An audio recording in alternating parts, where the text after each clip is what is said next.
भारत में नैतिक मूल्य इस कदर कभी धराशायी नहीं हुए जितने कि पिछले 5 सालों में देखने को मिले। महिलाओं की स्थिति कभी इतनी शोचनीय नहीं हुई जितनी कि आज हुई है। छेड़छाड़ और रेप के आरोप में फंसे तरुण तेजपाल को देखते हुए मीडिया विचार पर एक जरूरी पहल।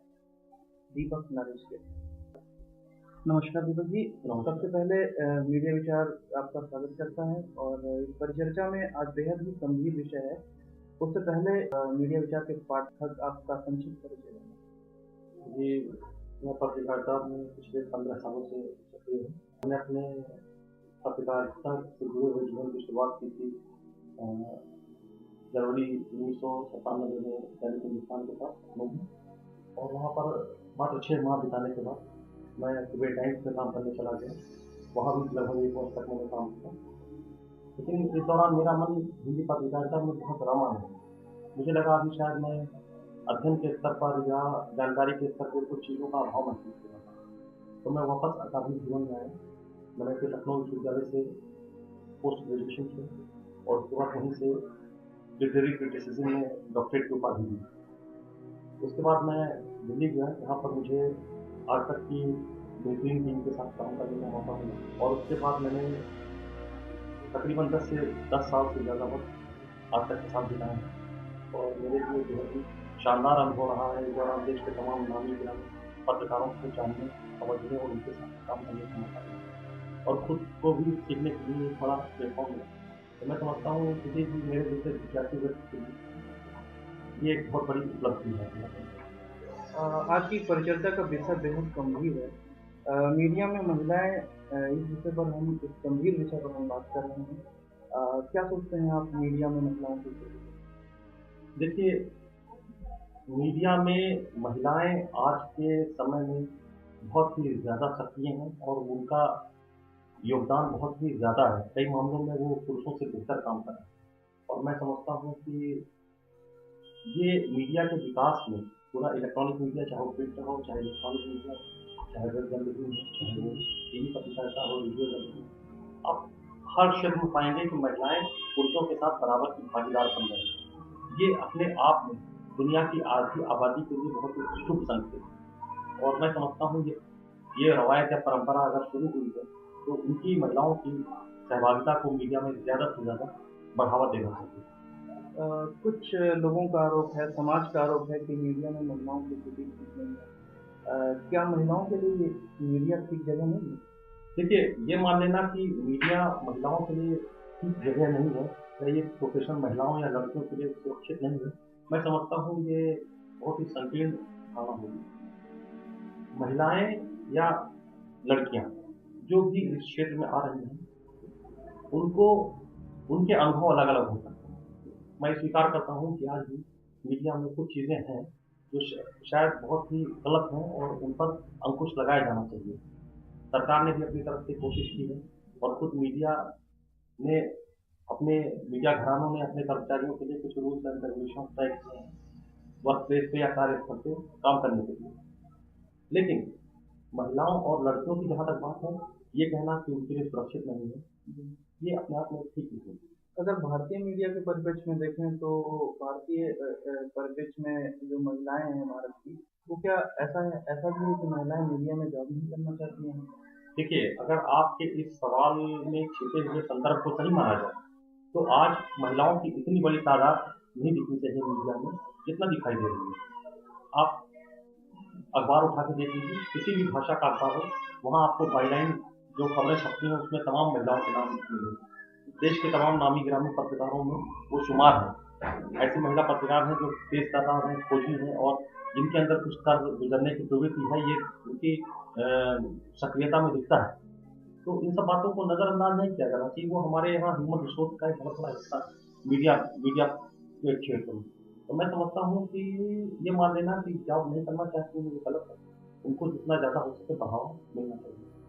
आज के भारतीय मीडिया के परिप्रेक्ष्य में महिलाओं की स्थिति को लेकर जो सरकारी नजरिया है वो क्या है, और उनके द्वारा उठाए जाने वाले जो कदम हैं भारतीय मीडिया को लेके, वो क्या प्रशंसनीय है? देखिए, सरकार अपनी तरफ से वही कोशिशें करती है जिससे चीज़ें टकराव की तरफ न जाए। ये सही है कि सरकार की तरफ से अभी बहुत कुछ किए जाने की ज़रूरत है। सुप्रीम कोर्ट के अभी कुछ बीच में डायरेक्टिव आए थे। खुद गवर्नमेंट ने हेल्पलाइन शुरू की है। दिल्ली रेप कांड के बाद आप देखिए तमाम ऐसे कदम उठाए गए जिसके चलते उन लोगों में खासकर डर फैला जो लोग मीडिया में किसी तरह से एंट्री पा गए और अपनी गलत गतिविधियों के चलते जो है वो वहाँ पर बदनामी भी लेकर जी रहे हैं। लेकिन मैं समझता हूँ कि सरकार ने हेल्पलाइन सेवा शुरू की है। सरकार ने अभी तमाम नए डायरेक्टिव बनाने के लिए खुद मीडिया घरानों से आग्रह किया है। लेकिन मुझे लगता है कि अभी इस मामले में और ज़्यादा सख्ती बरतने की जरूरत है, क्योंकि जिस तरह से दिल्ली रेप की घटना के बाद बॉम्बे में एक महिला प्रशिक्षु पत्रकार के साथ जो दुर्घटना हुई, तो इस बात का इंडिकेशन है कि अभी कानून व्यवस्था को लेकर महिलाओं के साथ हो रही ये दुर्व्यवहार की घटनाओं, रेप और प्रताड़ना जैसी यौन शोषण जैसी घटनाओं को रोकने के लिए सरकार जो कदम उठा रही है, उसका खौफ अपराधियों में पसरा नहीं है। ये अपना आपने कहीं न कहीं कानून की सक्षमता पर भी सवाल उठाया है। और ये चीज़ें मीडिया में काम करने वाली जो महिलाएं और लड़कियां हैं, कामकाजी लड़कियां हैं, उनके ऊपर भी लगती है। एक बड़ा सवाल है, समाज में जब भी कभी कोई महिला किसी यौन शोषण या किसी ऐसे दुर्भावना का शिकार होती है, तो जो महिला के अधिकारों को लेकर कोई समाज आंदोलन करता है, उस आंदोलन को राजनीति में तब्दील कर दिया जाता है। ऐसा क्यों होता है? कितने विचित्र रूप क्यों धारण कर लेते हैं ऐसे आंदोलन? देखिए अभी क्या है, आपने एक बात देखी होगी कि मीडिया में भी सक्रियता की जगह अतिसक्रियता दिखाई दे रही है। कई बार मुद्दे शायद जिस डिग्री तक उनको प्रसारित किया जाना चाहिए उससे कई गुना ज़्यादा इंटेंस बना दिया जाता है। तो मैं समझता हूँ कि वो अतिसक्रियता हमको ऐसा सोचने पर विवश करती है, लेकिन वही कहीं न कहीं अपराधियों में दबाव भी डालती है और त्वरित कार्यवाही के लिए सरकार पे और जो कानून की एजेंसियाँ हैं, जो कानून को लागू करने वाले सिस्टम है, उस पर भी कहीं न कहीं एक प्रकार का नैतिक दबाव बनाती है कि नहीं, इस मामले में कठोर से कठोर और जल्द से जल्द कार्रवाई होनी चाहिए। न्यायपालिका को भी इस दौरान हो रही गतिविधियों से और जो जनता में जिस किस्म का आक्रोश है, उसको समझने में न्यायपालिका तक भी कहीं न कहीं सूचनाएँ पहुँचती हैं एक माध्यम से। तो मैं समझता हूँ कि ये अपने आप में अच्छा माना जाना चाहिए। अभी इसके साइड इफ़ेक्ट पे चर्चा करना बहुत जल्दबाज़ी होगी। अब नारीवाद के बारे में और नारीवाद के आधुनिक अभिव्यक्तियों के बारे में क्या? देखिए, वक़्त बदल रहा है। इस बात को स्वीकार करने में मैं समझता हूँ कि किसी किस्म की जो है दुर्भावना रखनी चाहिए मन में, कोई संकोच रखना चाहिए। वक़्त बदल रहा है। महिलाएँ आज हर क्षेत्र में कंधे से कंधा मिलाकर चल रही हैं और महिलाओं के हितों के संरक्षण के लिए तमाम किस्म के आंदोलन उठ खड़े हुए हैं। स्वयंसेवी संगठन है, ठीक है ना? तमाम ऐसे लोग हैं, व्यक्ति हैं जो महिलाओं की सुरक्षा के लिए चलाए जा रहे आंदोलनों में सक्रिय रूप से भागीदार होते हैं।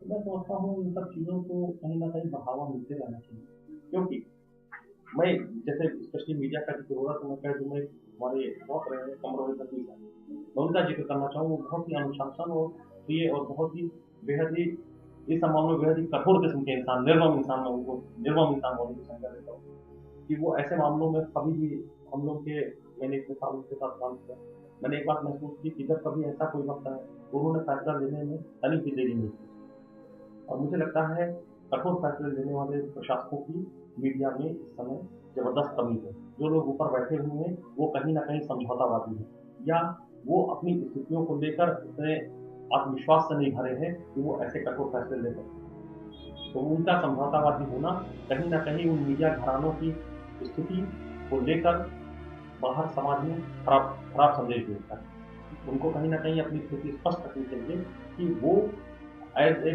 जर्नलिस्ट मीडिया हाउसेस के साथ जुड़े होने के बावजूद अपने फैसलों को किस प्रकार से कठोरता से लागू कर पाते हैं। भारत में महिलाओं को मीडिया में काम करने पर किन प्रमुख समस्याओं का सामना करना पड़ता है? कई बार उनको नाइट शिफ्ट करनी पड़ती है या डे शिफ्ट, तो किन किन मुख्य समस्याओं से वो गुजरती हैं? कि मुझे तो जो सबसे ज़्यादा मैंने अपने 10 साल में टीवी पत्रकारिता में जो अनुभव मेरा रहा है, उसका काम करने वाले तमाम हमारे संगठन सहयोगी कर्मचारी हैं, को देखा और जहाँ तक मुझे समझ में आया कि एक प्रकार का मानसिक उत्पीड़न तो कहीं न कहीं वो जाहिर-बगैर इसका शिकार होती है। वजह ये है कि एक आज के समाज में स्पेशली जहाँ पर ग्लैमर इस कदर हावी है, टेलीविज़न पर आप देख रहे हैं इस कदर हावी, वो कहीं न कहीं महिलाओं को, लड़कियों को एक प्रोडक्ट के तौर पे एक उत्पाद के तौर पे देखने की जो टेंडेंसी डेवलप हो गई है, वो नीचे से लेकर ऊपर के पूरी हायरार्की में हावी है। उसमें कहीं न कहीं उनकी दुर्भावनाएँ जन्म लेती हैं और उन दुर्भावनाओं का शिकार महिलाओं और लड़कियों को होना पड़ता है। इस चीज़ की रोकथाम के लिए ज़रूरी है कि कार्यस्थल पे जिस किस्म के कानून बनाए जाएँ, इवन सामाजिक जीवन में ऐसे मामलों में बहुत सख्ती से पेश आना चाहिए। महिलाओं के हितों की सुरक्षा के लिए जो कानून बनाए जाएँ, वो इतने सख्त हों कि उनको तोड़ने से पहले लोग हज़ार बार सोचें।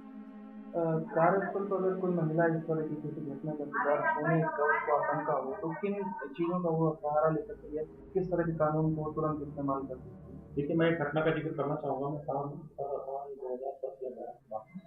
तो मैंने उस दौरान मेरी सहयोगी कर्मचारी को किसी तरह की समस्याएँ हुई। मुझे लगा कि उसकी बातचीत से मुझे ऐसा संकेत मिला कि वो शायद अपने एक वरिष्ठ के व्यवहार से नाखुश है और वो इस मामले में कहीं न कहीं अ, मेरे प्रबंधन तक अपनी शिकायत भेजना चाहती है। तो मैंने उसकी इस कोशिश का समर्थन किया।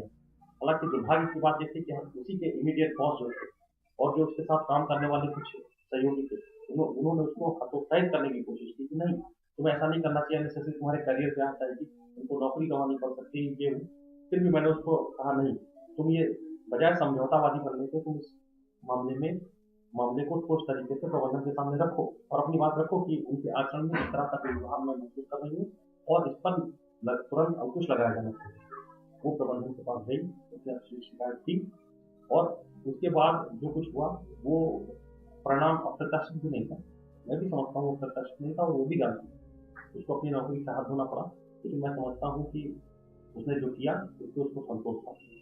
उसने बाद में मुझसे इस बात का घटना का ज़िक्र किया कि मैंने अगर ये ना किया होता तो शायद मैं नौकरी बदल भी लेती, तो भी मुझे इस बात का अफ़सोस होता कि मैंने कदम नहीं उठाया। मैं समझता हूँ उसने जो किया वो ठीक है। इन सारी समस्याओं का जो है समाधान आपकी राय में क्या हो सकता है? किस तरह से इन सारी समस्याओं को नियंत्रित किया जाए? और भारतीय मीडिया की छवि जो है वो विश्व स्तर पर खराब हुई है।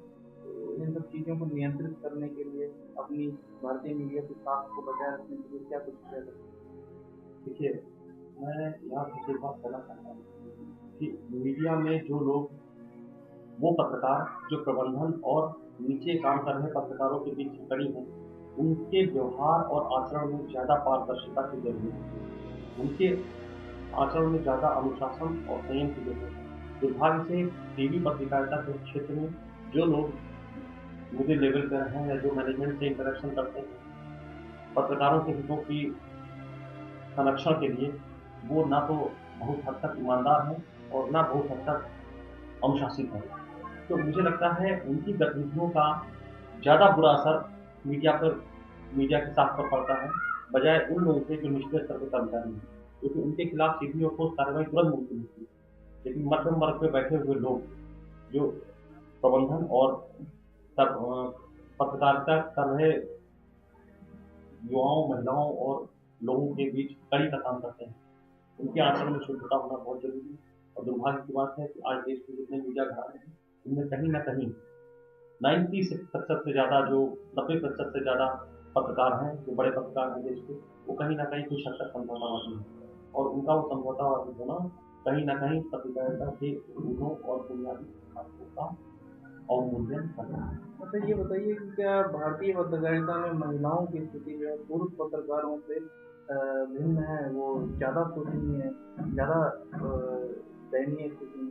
हाँ, सही है, मैं स्वीकार करता हूँ, क्योंकि एक महिला पत्रकार को अपने वर्कप्लेस पे पुरुषों के नज़रिए का, दोहरे रवैये का जो है सामना करना पड़ता है। तरुण देशपाल के केस में आप देखिए, तरुण देशपाल के केस में जो भी उन पे आरोप लगाए गए हैं, उन आरोपों की सत्यता अभी उजागर नहीं हुई है, साबित नहीं हुई है। लेकिन अगर ये आरोप सत्य पाए जाते हैं तो कितना दुर्भाग्यपूर्ण बात है कि देश का इतना बड़ा पत्रकार वो इतनी छिछोरी हरकत करता है कि जिसके लिए एक लड़की को अपने मान-सम्मान से ज़्यादा अपने आप को बचाए रखने, अपनी ज़िंदगी के लिए, आज वो लड़की जो भी होगी वो अपनी ज़िंदगी के लिए जद्दोजहद कर रही है। क्योंकि उसकी लड़ाई एक ऐसे शख्स से है जो एक जिसको एक हस्ती का दर्जा मिला हुआ है, जो एक शख्सियत के तौर पर मशहूर है, जिसको बचाने के लिए तमाम ताकतें काम कर रही हैं।